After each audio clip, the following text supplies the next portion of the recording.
पप्पाच्या हातून झालेले मुले सर्वसामान्य नागरिकांच्या हाताला वगळून खाऊन येणारे पप्पांचा 44वा वाढदिवस आणि पप्पांना वाढदिवसानिमित्त पुढील आयुष्य सुख समृद्धी आणि भरभराटीचे जावो म्हणून आपल्या लाडक्या नेतृत्वाला त्यांचा वाढदिवसानिमित्त शुभेच्छाचा वर्षा होता असणे भविष्यात देखील त्यांना राजकीय गरज घेऊन त्यांना नामांकित असे पदभूषण मिळावे अशी प्रतिज्ञा त्यांच्या हितचिंतनाच्या माध्यमातून होत असणे पप्पांना पप्पा आपला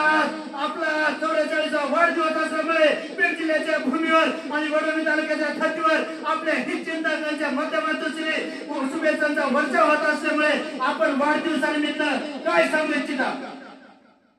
आज माझा 44वा वाढदिवस असल्यानिमित्ताने परंतु आमचं नेतृत्व माननीय नामदार धनंजयजी मुंडे साहेब आजारी असल्यामुळे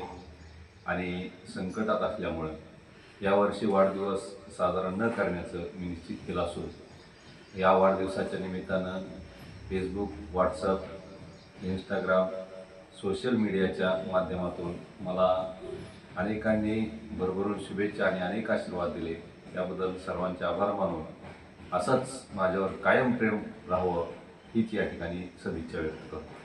वडोली तालुक्यातील बहादर जनता माझ्यासाठी दावत असून त्यांच्या पाठबळावर शुभेच्छांच्या वर्षाच्या माध्यमातून श्री आशेष पाठबळ माझ्या पाठीमागे उभे राहो अशी पत्रिका लाईव्ह माहिती देताना वडोली तालुक्याचे नेते तथा वडोली नगर पंचायतचे माजी नगरसेवक सतीश बाप्पा बडे लाईव्ह माहिती देताना बोलतात पत्रकार बाबा तिरके लाईव्ह